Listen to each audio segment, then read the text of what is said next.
Super. So let's get into the crux and the meat of today's session. So I want to start by, first of all, establishing what growth is not, right? So a lot of you will come here with some, preconceptions and some ideas of what you've heard about growth.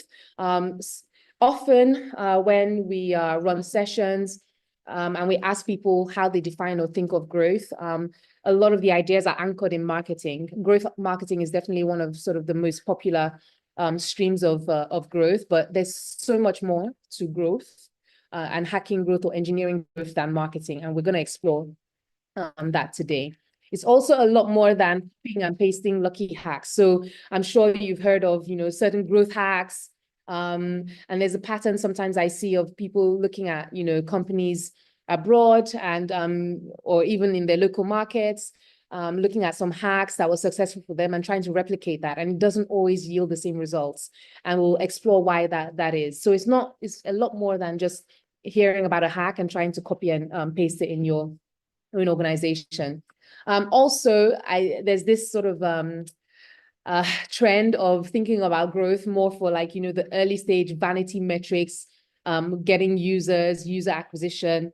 But how we're going to define growth and demonstrate the impact of the approach that we are preferring will show you that there's a lot more to it than just acquisition or getting users and looking at those vanity metrics. It's also not a magic wand. That's another sort of bias that I get. People think that as a growth expert, I'm going to come in and there's some magic trick that I have up my sleeve that's going to transform their business. No, there's no magic to it. It's very quite systematic and predictable, actually, as you're going to see shortly. So we understand what growth is not. Let's define what it is. So first, with some context, the term growth hacking was coined by this guy. His name is Sean Ellis. And he coined that term in 2010 in his book when he was describing the approach that he used to successfully drive growth for Dropbox. Does anybody on the call know what that hack was? You can maybe just raise a hand and unmute if you know or remember what that Dropbox acquisition hack was. Okay, I think we have somebody. Okay, Tahile, go ahead.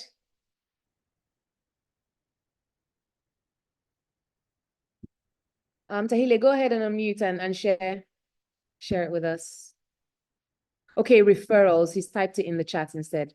Absolutely. So Dropbox, Sean Ellis created this referral program that led to mass acquisition, mass user acquisition without paid ads, right? And so it was coined as this, free user acquisition hack for Dropbox. And a lot of people obviously have referral programs, try to replicate that in their companies. And I'm sure many of you will know or testify that not all referral programs drive, significant growth for businesses. So why is that? We'll explore that today. Since then, there have been different expressions of growth that have come up, growth marketing, performance marketing, product growth, growth engineering, etc. right? There doesn't seem to be a real consensus on, how we're defining growth, and it means different things to different people. And another trend that I see is people who have some, maybe analytics background, or they have some content or marketing background, start to position as, growth experts, just because that's where the trend is going. But there's a lot more to it. And so let's look at how we define growth at Algorithm. So I actually prefer to use the term growth engineering. I think it more aptly describes the process and the whole concept. The word growth hacking sometimes implies that it's happenstance and it happens by chance or by luck. But through what we're going to explore today, I want to show you that it's quite systematic and repeatable. So we prefer to refer to it as growth engineering. And we define growth engineering as the mindset and the process of systematically and consistently advancing a company towards its strategic objectives. And so I want to highlight some things there. So there are two pillars, the mindset and process, which we're going to explore shortly in more detail. But you can see that it's systematic and consistent. So it's not luck. And very critically as well, it's advancing a company towards its strategic objectives. So for one company, and depending on the life cycle where they are in their evolution, their growth goals or objectives might be different. So at maybe the early stage, they might prioritize user acquisition, right? But maybe down the line, they're prioritizing being cash flow positive or being profitable and things like that. So if my goal as a company right now is profitability, and what you're driving from a growth perspective is just user acquisition, then it's not driving growth for me, right? So that is quite critical. So there's a mindset and a process which we're going to explore shortly. It's consistent, and it advances the company towards their specific growth objectives. Right, let's look at the growth mindset first. Is everybody following? I hope everybody is hearing me clearly. They're following. Give me a thumbs up or reaction. Okay, super. Excellent. All right. So let's first of all explore the growth mindset. And I know you might have thought I'd be talking about maybe some psychological or some other sort of personality attributes, but this is the mindset, this is the cap that you have to wear when you're thinking about growth, right? And for us, the growth mindset is where you're conceptualizing your growth in the scope of the entire value chain of a business. I've seen so many instances where people think growth is just about marketing. And let me give an example to illustrate this. I remember in my early days of joining Jumia, we were going to run a Black Friday campaign. We call it a tier 1 campaign, where it's like one of the major revenue drivers for the year for the company. And we've invested a lot of money and efforts and activities in marketing. So billboards, radio, influencers, digital ads, etc. So we've done a lot on marketing, which is what most people think about when they think about growth. And then what happened was when the campaign went live, the website crashed. So you can imagine for a number of hours, an e-commerce platform being down. We've spent all that money. We can't get that money back from marketing. The ads are still running. The bills are still up. People are still trying to get to the website, right? That money is still running. The website is down. When the website is down, there's 0 transactions happening. So that's quite critical for an e-commerce platform, right? So we hadn't thought about the product. So we hadn't anticipated the volume that would come. We hadn't adjusted our website resources to be able to accommodate for the growth that we had planned on the marketing side.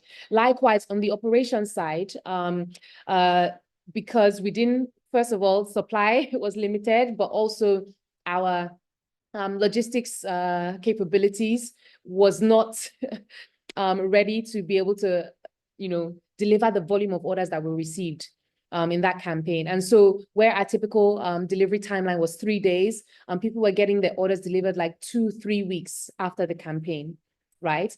So I just use that example to illustrate the importance of when you're thinking about growth, when you're planning a growth strategy, when you're executing a growth strategy, you have to be very deliberate about having this mindset, thinking about, okay, what am I doing on the marketing side, right? And marketing is anything and everything that involves you sort of driving awareness, communicating to your user, convincing them about your product, right?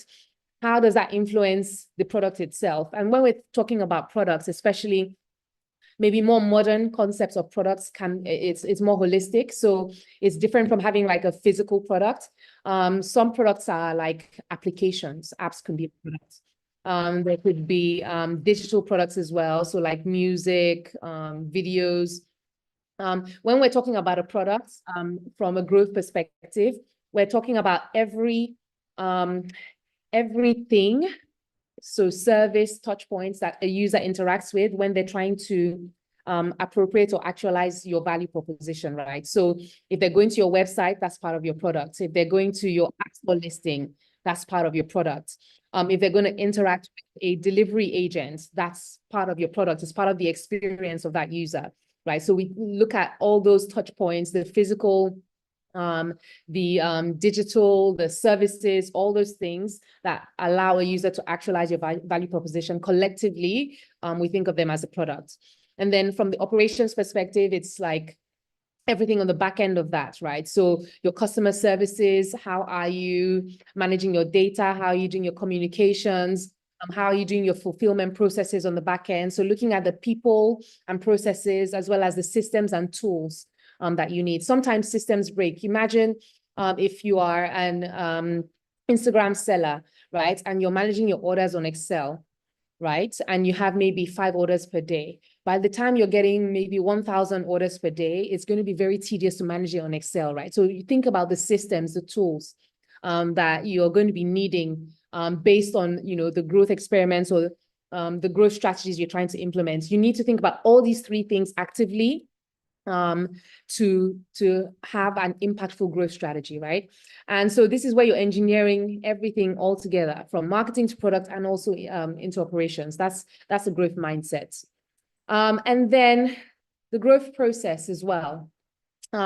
It's a systematic approach. This is where the consistency in our definition comes in, right? And when I think about an organization or a company or startup that has a growth engine built in, they have this process embedded into their organization, right? And this process starts off with data. So with any growth strategy, growth hack, you always need to start with analysis, right? And in the analysis phase, you're trying to identify one of 2 things. Is there a problem or is there an opportunity for me to unlock growth? And the analysis can take various forms. If you're an existing business, you can look at historic data. You can do a funnel analysis to see where people are dropping off and identify opportunities. You can be quantitative, you can be qualitative. You can speak to customers to understand their needs, understand their pain points, understand them better. You can look at analytics to look at trends, to identify where bottlenecks or issues are. You can also do external analysis, right? So behaviors or patterns can change depending on macroeconomic factors and things that are going on outside of your business, right? So you always start your growth process with some sort of analysis. And in that analysis, you're trying to either identify a problem or an opportunity. Now, I think most businesses do this. Most founders will look at data and that informs, how they are creating their strategies. What makes, a growth engineering startup different, the downstream steps here. So like a typical organization will jump straight from analysis into solutioning. So they'll try to, okay, this is the data, this is what we're doing to address it, and they start to implement. Now, from a growth engineering perspective, what you want to do is experiment. But first of all, you start with a hypothesis. And a hypothesis is a supposition, right? But you need to construct it in a way that allows you to experiment. And the importance of creating hypotheses is for a number of reasons. So if you're in an organization where you're handling one function, right? It's often difficult, especially if you're not maybe management level or you're not making strategic decisions. It can be difficult to go to your CEO and say, okay, this is this data point. I want to implement this strategy, right? There might be a lot of bureaucracy. But when you position things as a hypothesis, like I have this data, I think this is what this data is saying, and I want to experiment, right? People have a more open frame of mind. So it also helps you to communicate, that experimental mindset to any other team member that you're going to work with. So hypothesis. So we typically construct it with the syntax that you see on the screen. So I typically construct it as an if statement. So if I do X, it's going to fix Y, and I'll measure it by Z.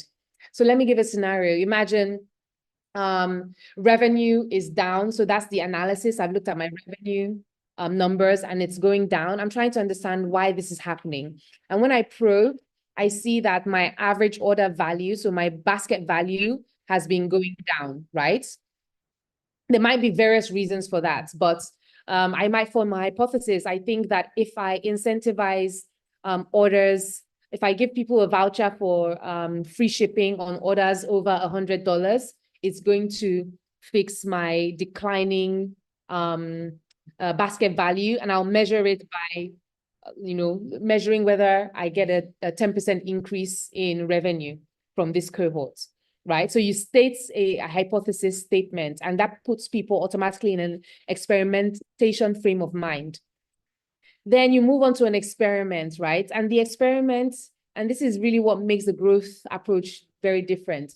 You want to find what's the easiest, fastest, cheapest way to test your hypothesis, right? So whereas a normal organization will go from analysis to solutioning straight away, you want to experiment like in a fast, cheap, and easy way. And it can be something really mundane and simple. I remember sometimes when I was trying to test maybe ad messaging to see which messaging lines were going to resonate more with my users, sometimes I'll just write those down and I'll just share them with, write those down on paper, and I'll go around my office asking people which one sounds better or which one do they resonate with. It can be that simple and mundane, right? It could also be, for example, if you are trying to see what ad creatives connect better with your target audience, you can run a split test of those creatives via an Instagram ad at first. And then when you see the one that gets the highest click-through rates, you can then use that for your billboard, right? So you're trying to find what is the easiest, fastest, and cheapest way for me to test my hypothesis. And that's where the creativity starts to come in, right?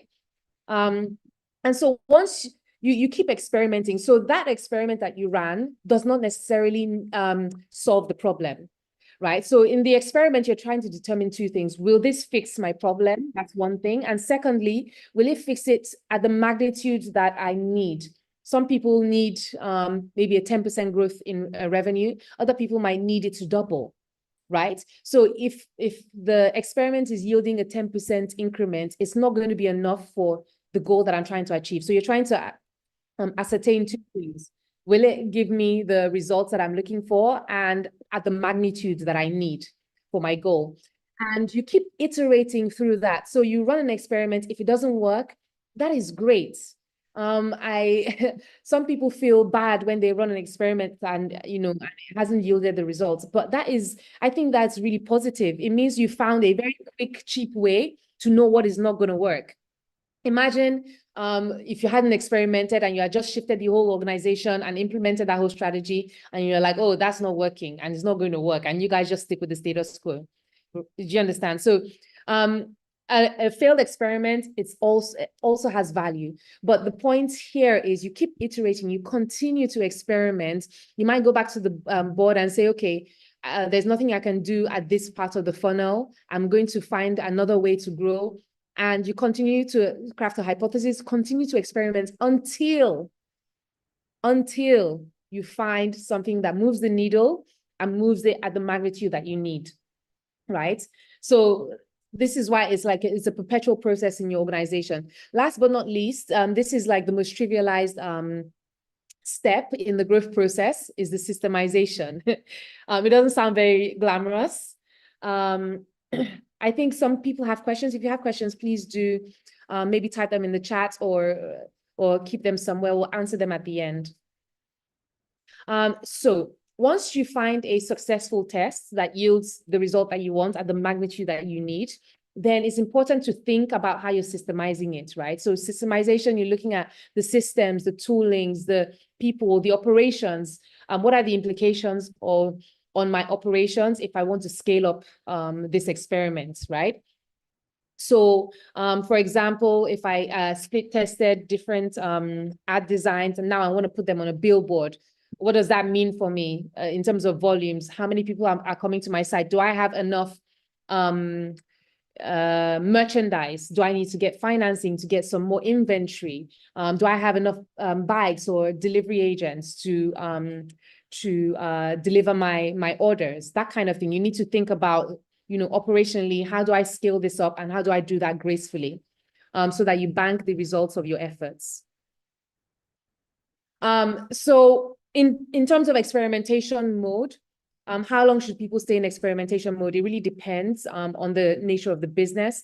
If you're in a business that has like a long sales cycle, like maybe luxury properties, for example, cars, the amount of time that you might need to run an experiment might be much longer than maybe for an app or e-commerce company. So again, it's really just finding, it's getting that flair for finding the right amount of time. So what is fast for you within the context of your business? What is cheap? What is easy? And there's that part of it is a bit of an art, really. And so you systemize and you scale those results up. Is that clear? Does anybody have any other questions, maybe very quickly before I now progress to the next part of the session? Okay. Super. So I'm going to continue. So that's a growth process. So remember, growth engineering, we define it as a mindset. So we've talked about, the full scope of the value chain. So looking at marketing, product, as well as operations. We talked about, it's a mindset and process of systematically and consistently advancing a company towards its strategic objectives. Okay. There's a question in the chat box. I can't see it. So let's maybe wait till a bit later in the Q&A segment. Cool. So let's go into how I applied. These are obviously very foundational principles of growth engineering. Let me show you how I applied this to grow the FMCG category at Jumia. But first, I'm going to put the question to you. All right. So if you didn't join us from the beginning, there is a code at the top. We are using this platform called Mentimeter. Yes, to, for you guys to participate in the session. So please go to menti.com and type in that code. And you're going to tell me, so in a moment, there's going to be a chat box that appears on your Mentimeter screen. I want you to tell me, imagine you're the head of growth at Jumia. You've been tasked with growing revenues from the FMCG category. FMCG stands for fast-moving consumer goods.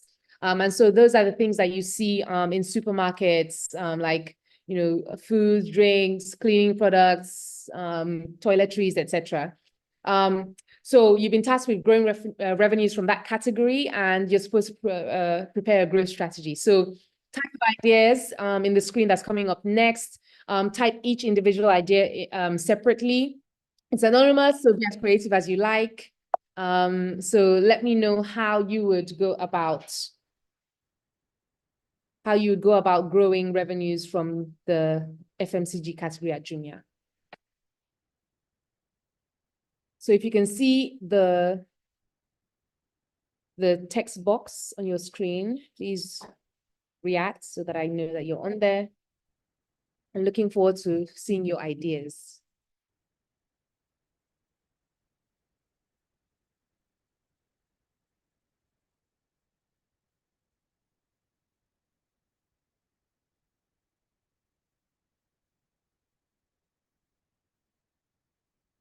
Okay, I'm guessing you guys are still thinking of some amazing growth strategies.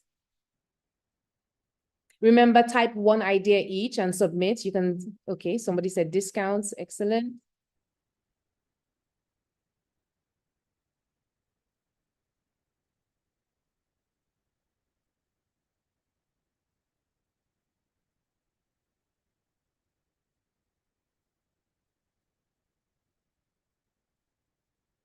Okay, analyze the current situation, including micro and macro environment. I guess this person was paying attention when we talked about the growth process, starting with analysis.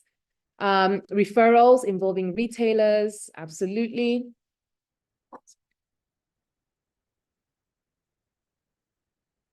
Free transportation, okay, that's an interesting one. I have a personalized recommendation, i.e. you bought this or people also bought this, great. Flash sales, consumer-focused promotional content. Great, some really interesting ideas here. Gamify the shopping experience, absolutely. Leverage on the current situation within the country. Tombola. Interesting. So what is interesting to see is that most of the ideas that are coming out are typical of the bias that we have, right? discounts, promotions, their marketing tool, flash sales, free transportation, promotional content, right? There's definitely, when we think about growth strategies, we mostly think around marketing, referrals, etc. Right? Analysis, yes, somebody's,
hi, everyone. Apologies for the break in transmission.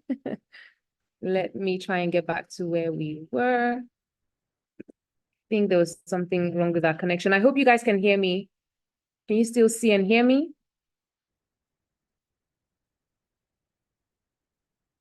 Okay, great. Thank you for the thumbs up. Awesome.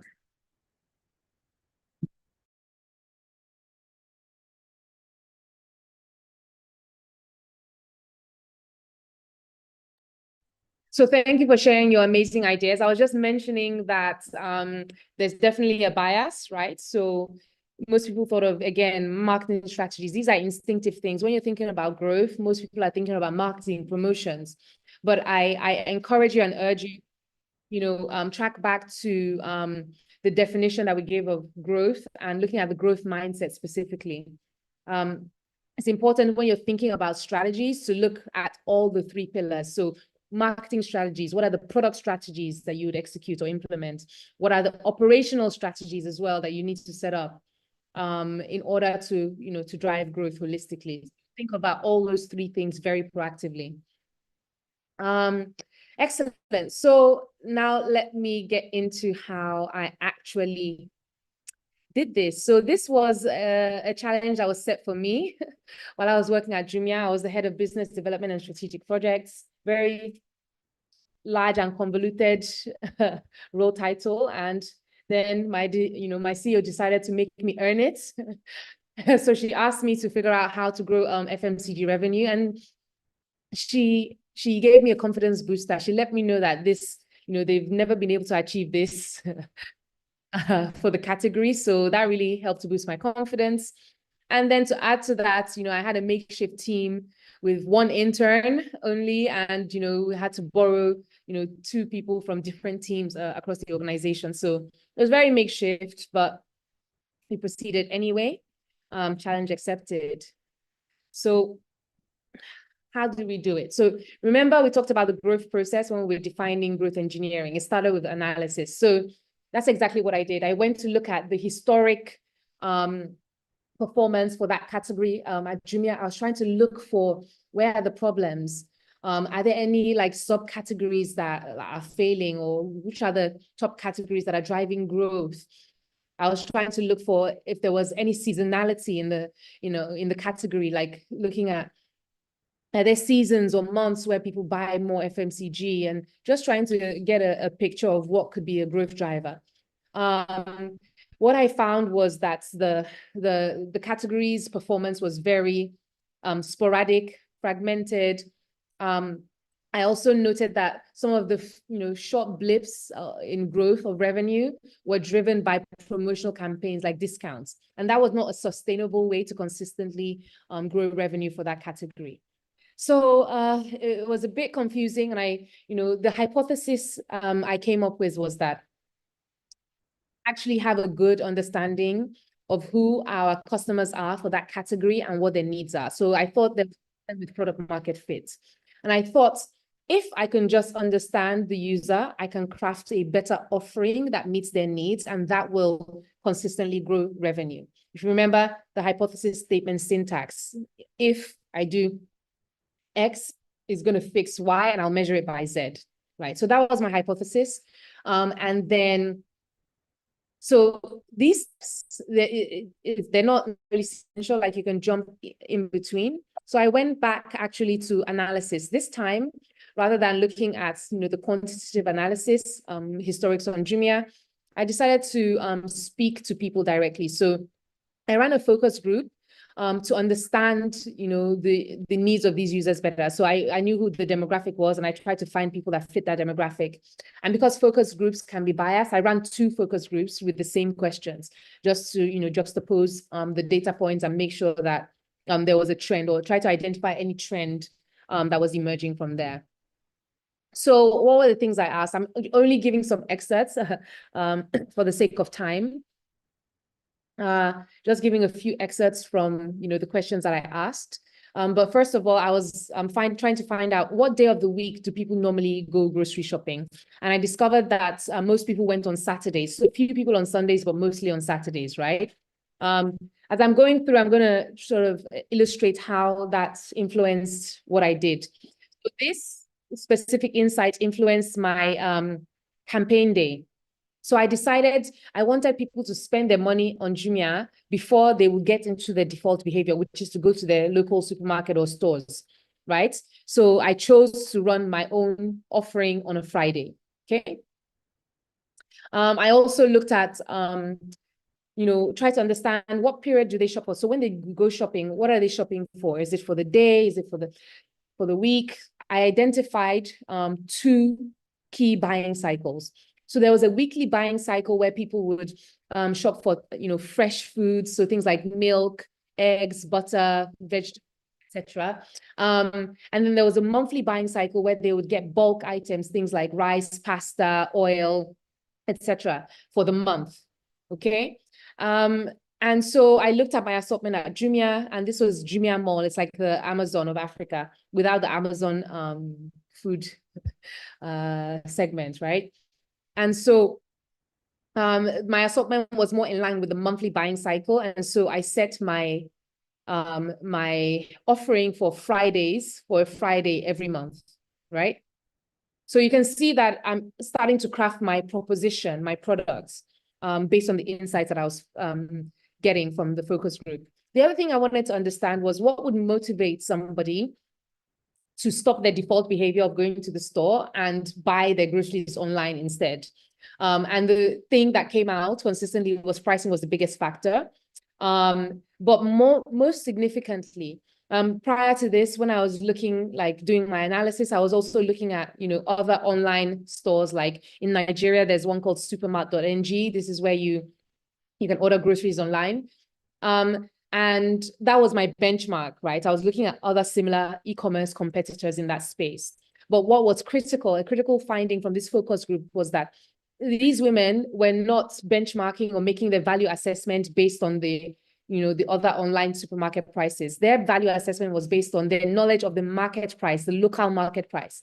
So even when they went into supermarkets, they had an idea of what the local market would charge for certain products, and that's how they're making their value assessment. So this was the critical finding, and it really impacted how I started to apply my sourcing strategy. So we're even going into the product side now, right? So I knew that I couldn't just rely on the retailers that we had on the platform. I needed to go to the distributors. I needed to go to the manufacturers to get the products if I was to sell them on the platform with our margins at, the market price. Okay. The other thing that I did was I channeled some of my marketing budget into price subsidies. So I started to subsidize the prices on key items where I could not source them at a price that would make it equal to the market price, right? So I'm starting to craft my products, starting to think about supply, the process, right? So marketing, products, operations. The other thing that I looked at was I told them to write a shopping list for the month, right? And across the two groups, I highlighted the categories or the items that were common across both groups. So I use this as a benchmark, as a loose benchmark, as to what would always be present in their baskets, right? So these are the core things that they will always shop for on a monthly basis. And these formed my core categories. So on the platform, on the Jumia platform, there are thousands of products, and it can be overwhelming for people to navigate through that. And what I wanted to do was concentrate their key needs and offerings up front. And so started to, even look at details as to, for each product group, what are their brand preferences? So I started to find out what are the brand preferences. So I didn't just go and source vegetable oil, but I sourced the brands that they actually wanted. Even looked at things like the sizes, because the amount of rice that you'd have for a family for a month is different from if you wanted to buy rice for one meal, right? So I wanted to know the size configurations, the key brands that they wanted as well. And so this informed my how I was sourcing my supply. I started to craft the product offering, and this is what it looked like, right? So unbeatable prices, because I knew that's what, factored into the buying decision. Fast delivery as well was something else that came up, because they can go and get it instantly from the store. You can see that the timing also was informed from understanding the buying cycles. So every first Friday of the month. Yeah, and then it wasn't every last Friday, because we understood, the salary payment cycle as well. That's typical in Nigeria. So we don't want a situation where they don't have any money at the end of the month, unable to participate in this. So, so somebody like a typical person would be excited by this and say, yay, we know what they want. Let's just do a promo and let's do marketing and let's shout about it. But I knew a little bit better. So aside from developing the offering, I knew that it was important to make sure that we could deliver on these value propositions. So I started to look at the products, right? So crafting the product was beyond the supply, but remember I talked about a holistic concept of products, everything that a user interacts with to actualize your value proposition, right? So looking at how we structured the landing page. So the key categories were there. I created it like a shopping aisle. So if you're going in a supermarket, you would shop through aisles. So we had each aisle listed on there, and people could just navigate through the aisles, and the products would be listed underneath there, and so they could just add to baskets and shop.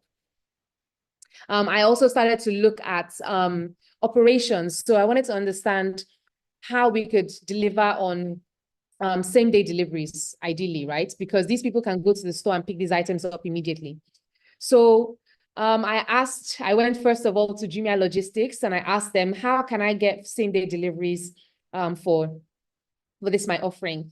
Jumia Logistics told me, Billy, this is impossible, because Jumia customer services take at least 24 hours to confirm an order. So I went to customer services. So I'm trying to illustrate the importance of, using the full value chain mindset. You don't just, do a campaign or come up with a concept and then just run with it. You need to make sure you can deliver it. So liaising with everybody across the value chain that you need to make sure that you can deliver that. So I went to customer services and said, guys, I need you to be able to do instant confirmation of my orders. And they said, oh, I believe this is impossible. We need a way to flag this. We need more people. Long story short, I worked with the tech team to be able to implement a flag, so we could flag orders that were coming from this offering. And then we're able to secure extra bandwidth. So they had a dedicated team on this project for this day, because it was just one day. So secured that, and we were able to get it down to 1 hour, right? So we could get orders confirmed within an hour. Then I went back to Jumia Logistics and said, guys, please, I can get orders confirmed in an hour. Can I get the orders delivered the same day now? And they said, no, Billy, because we have vendors on our platform, and when an order comes to the vendor's dashboard, they have 24 hours to pick and pack it. They have a further 24 hours to get it to one of our hubs. And then we have an extra 24 hours to deliver it to the user. So that takes about 3 days. However, Jumia had this program. It's almost like Amazon Prime, where suppliers can keep their stock in the warehouse. And so Jumia is only doing the last mile delivery. So with that, I was able to secure next day delivery to experiment with for this offering. So you can imagine if I just went with the status quo, it would have taken 3 days. People would have gotten frustrated, and we wouldn't have, met the needs of the user. So that's the operations side. Crafted the campaign. So worked with the marketing team to look at, the channel mix, the collateral that we're going to use, and all of that. Crafted the campaign and decided to run an experiment. And an experiment for a company at this scale was running it only in Lagos. So Lagos is the former capital, but a really commercial hub of Nigeria. And this is where Jumia was headquartered. So we wanted to run the experiment in Lagos only. Let's see how it worked. Also with a limited budget, limited scope, with a few vendors to start with. And also we mandated that people prepaid for this. So Jumia offers cash on delivery. So people pay only when their order gets delivered to them. So they pay at the point of delivery. For this, because we're working with food items and things like that, we didn't want the chance of people rejecting or returning orders. So we mandated that they prepaid for it, right? So we only wanted people who are really committed to actually, participate in this offering. So around the experiment, and with the first month of executing this experiment, we broke order volume records, which was really amazing. So it demonstrated to me from my hypothesis that we had a better understanding of the user, and now we're able to meet their needs. So we're providing products and offering that actually meets their needs. However, when I probed deeper into the numbers, remember my goal was not just to break order volume records or to grow the volume of orders. My goal was to grow revenues and consistently, right? So when I looked at it, I did more analysis again. I noticed that the orders were failing because the payment gateways that we're using were failing. And those payment gateways were third-party processors. Third-party processors were failing some of the card payments. And it was quite significant, 77%, right? So I quantified that for my CEO. So I looked at the revenue that would have come from those orders, and I went to her and said, ma'am, this is the amount that we would have banked. Like, these people put their cards in, they committed to this order. And this is the number of sales that we lost because we insisted on using cash on delivery, right? And so with that, I was able to demonstrate to her. And also I looked at, one of the reasons or the rationale for using prepayment was the return rate or the rejection rate for the order. And I looked at those rates for that offering, and I saw that it was lower than the Jumia average. With that, I crafted another hypothesis. I felt that if we open this offering with cash on delivery, that we would bank more of the revenue. And my CEO gave me the authorization to go ahead and do that. So we ran the experiment in the second month, this time with cash on delivery. And can you guess what the results were? I think in the promotion of this webinar, you guys have kind of gotten a bit of an expo, but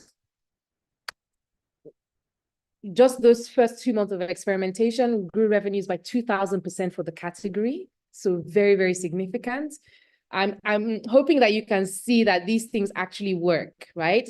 So this is a real life scenario. I applied the growth mindset as well as the growth process, right? 2,000, like, it's not trivial. And that's 2 months of experimentation. We haven't even started to systemize yet, right? And it was consistent every single month.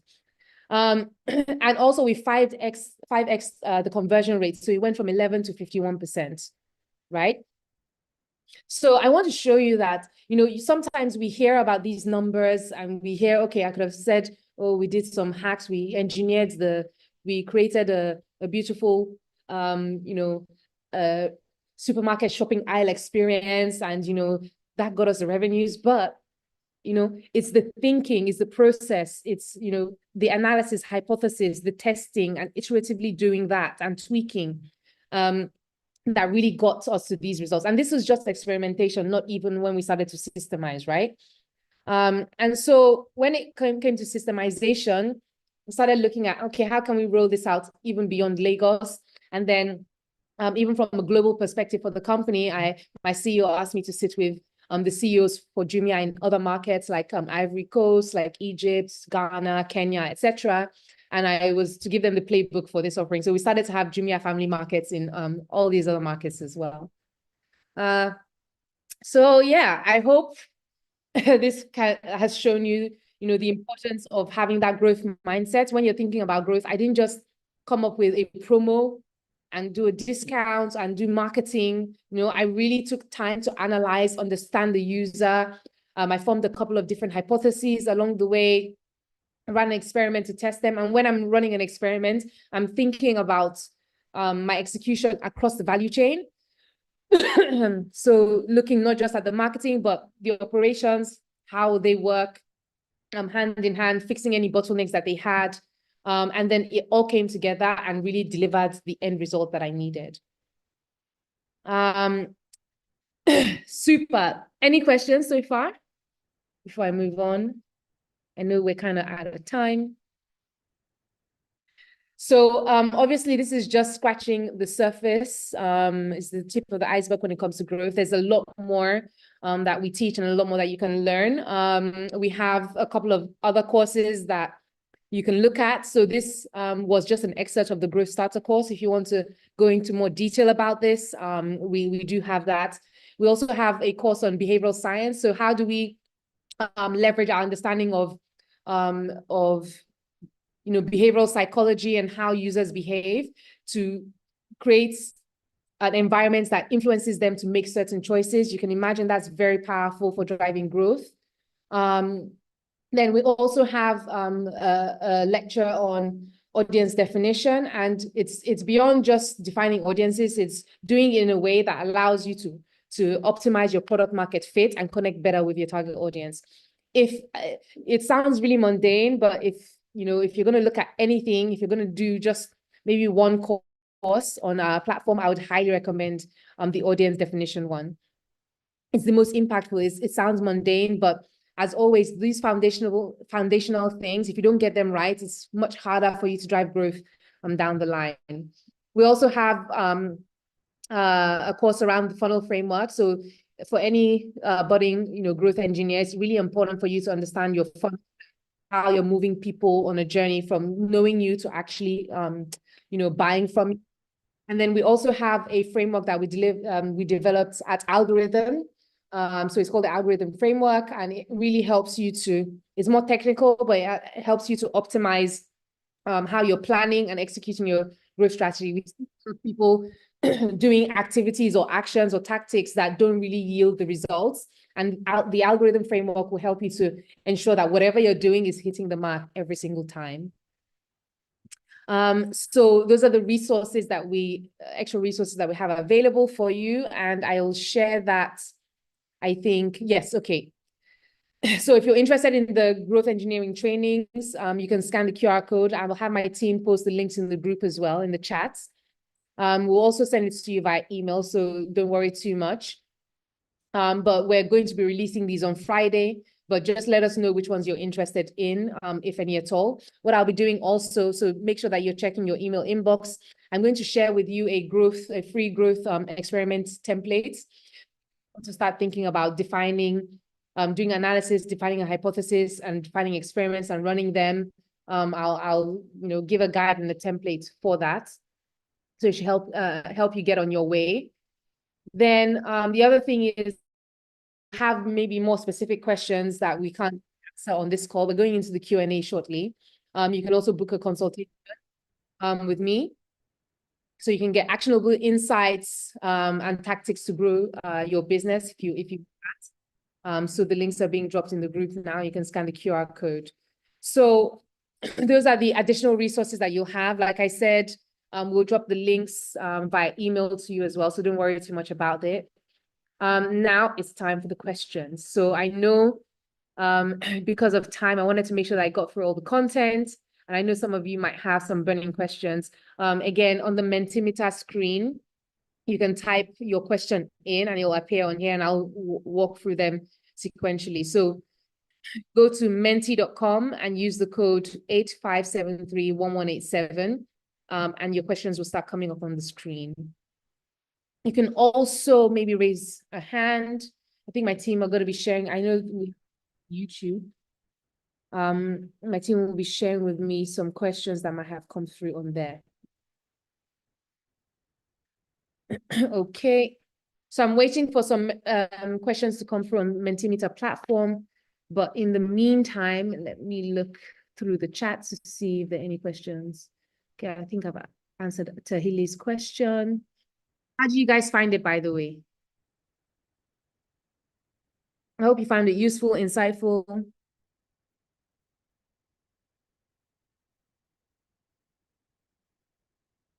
Okay. How much are the courses? They're different prices. We're going to release them on Friday, so I'll share the details and links with you via email, so you get all that information. Thank you, Chioma. Super. Does anybody have any specific maybe growth questions? I know that some of you filled the form. Okay. I know some of you filled the form, and you have very specific growth needs or growth challenges that you're going through. If, this is the end of the session, by the way, so anybody can feel free to drop off at any time. But if you have any specific questions, I'm happy to stay on and, tackle them with you. How much time can the growth process take? So the growth process is something, it's perpetual in your organization. It's not like you do the process once and that's it. The idea is you can routinize it. So for example, if you have weekly meetings or performance meetings in your company, you can have that process where in the meeting you're analyzing, you're coming up with hypotheses, and then deciding on experiments that you're going to run for the week, right? And you can define marketing experiments, you can define product experiments, you can define operations experiments as well. And then each of those teams go in like during the week, they run those experiments. And then by the next week, you're coming back, you're giving the results, you're deciding which ones are we going to systemize, which ones worked, which ones perhaps didn't work and why, right? And, planning how you're going to systemize them. So the idea is this process is like, should be embedded within your organization. And even just as a singular talent within a company, right? You need to just be taking that approach and that process. What you need to avoid is going from looking at an insight or a data point and determining a strategy, like this is what we're going to do. Honestly, like experimentation can give so much.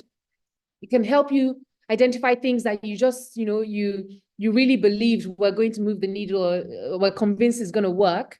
And then you see that, okay, when you actually put it out there, it doesn't, right? And you learn that very quickly, very cheaply and easily without exerting too much effort, too much funds into it. So it's really designed to just break that pattern of going from insight into solutioning. It's really important that you start to, follow the process, have a hypothesis so everybody has an alignment on what you're trying to test for. You can have different types of experiments for that hypothesis. So you just keep experimenting until you find what moves the needle and moves it at a magnitude that is significant enough for what you're trying to achieve.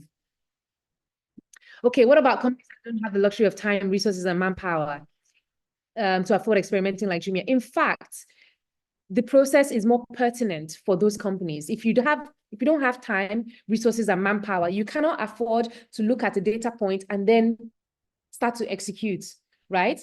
It's really important in those types of companies that you test first, you experiment. And the nature of an experiment, if you remember how I defined it, is the fastest, cheapest, easiest way to test your hypothesis. So test it first. I remember an example when I was doing my master's at the LSE, we had someone talk about a a startup that was trying to do a new dating app, and they said they had like a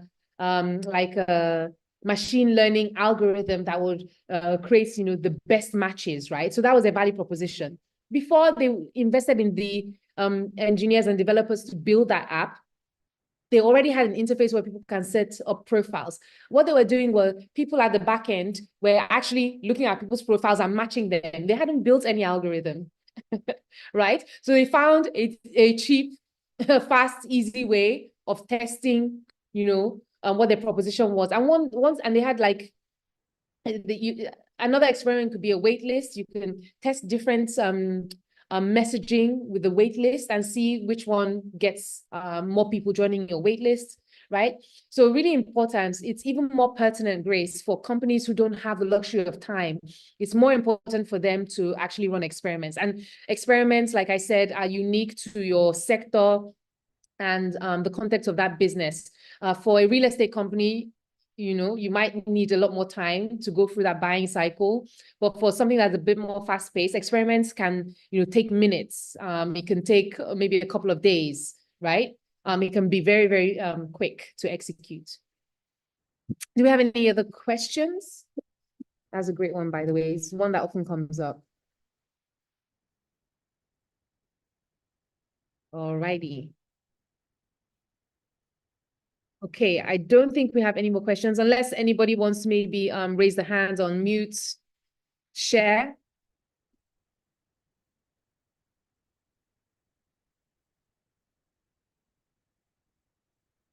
And if your boss isn't flexible, okay, that's another great question, Grace. So if your boss isn't flexible, it's all the more reason why you use this approach. So let me see if I can go back quite a few slides. So that's why, setting the hypothesis is really important. Yeah. If your boss isn't flexible, it's hard. Management and CEOs, they have a lot of decisions to make, and it can be quite complicated to do that, right? And so, when you come up with a proposition, right, they're automatically thinking, what is the implication? What's the implication on my budget or my finances? What's the implication operationally, etc.? So that's why when you construct it as a hypothesis, it already puts people in that frame of mind that, okay, this is a supposition that I want to test. It puts them in an experimental frame of mind, rather than saying, okay, I saw that revenue has gone down. I think we should do a promo, right? The implications to that promotion, right?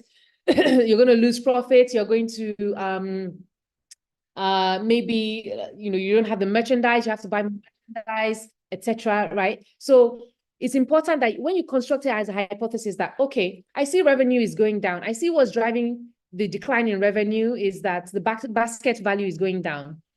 And I believe, right, that if we offer this free shipping voucher to people, right, people who have an order over X amount, it will fix this average basket size issue, and will grow our revenue. Yeah. So you're constructing it as a hypothesis, and I want to test it. So I'm not going to give it to everyone. What I could do is maybe give a free shipping voucher to 100 people out of my 1 million database. I want to see if that voucher actually influences them to to place an order, and the basket size of those 100 people is higher than the average of the website. When I run that experiment, it's easier for my boss to say, okay, it's just 100. Let's test that. When you run that experiment and you can demonstrate from the results of that experiment that, okay, it works, then you have a better business case. You have data points to show that this thing actually works, to tell your boss that, okay, now let me run this across the board, right? So yes, exactly. If the boss sees revenue increase, he must agree. Thank you, Tehili, for putting it so eloquently. So, this whole process actually will make it easier for you to get approvals and get things done, because you're putting people in an experiment frame of mind, and you're trying things in a cheap and, in a controlled way, so that you're not exposing the business to too much risk. You're doing it fast, cheap, easy. And then when you discover what works, then you now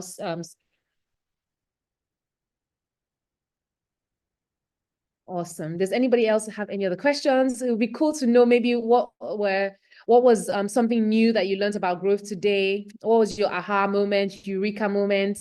Something that you didn't know or weren't aware of. You can type it in the chat. You can unmute as well if you like to speak. It'd be good to hear somebody's voice. Did I compare the ratio of the ad spend to the revenue or customer acquisition as one of your key metrics, or the resources? No, so we did track a number of metrics, right? But it's really important to keep track of your North Star. Yeah. So definitely, like, the margins were important, the acquisition costs, etc., was important. That was really for the marketing department. But I remember mentioning that I took some of the marketing budget that I had allocated to price subsidies for key products. So I understood that, because of the way I designed the journey, people will probably go through aisles and they'll put more than one item in their basket. So even if we made a loss on one item, hopefully overall the basket economics would make sense, right? So we looked at a bunch of different metrics, but the priority, the North Star metric for this was the revenue growth, and consistently. And so that's why when I ran the first experiment, revenue grew just a little bit, but our order volumes, like we broke records just with the first experiment. That wasn't enough, right? Because I needed to get to the crux of it, which was the revenue. And that was the main thing that we were trying to look at. So yeah, those things, if it's important to the company. So again, remember the definition says, growth engineering is the mindset and process of systematically and consistently advancing a company towards its strategic objectives.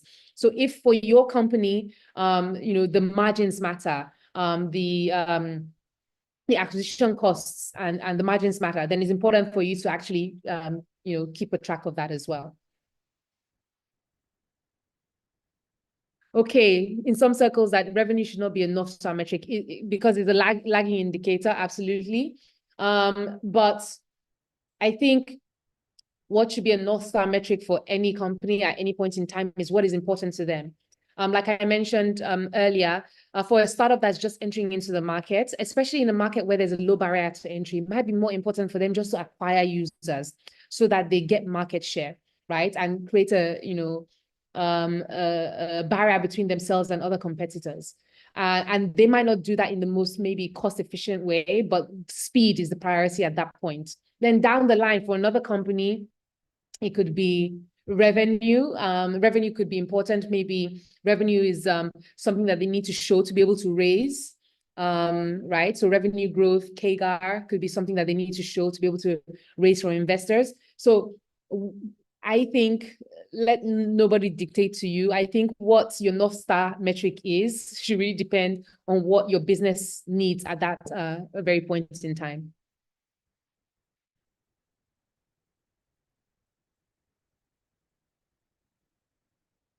Okay, does anybody else have any questions, contributions? Please unmute, maybe share with me what was new, maybe something that you didn't know about growth, what was surprising, what was a eureka moment? Maybe I can pick on a couple of people. I don't know, Lee, I don't know if you want to share. What was maybe a eureka moment, what was insight, what was new or different? Or Esther, Chioma.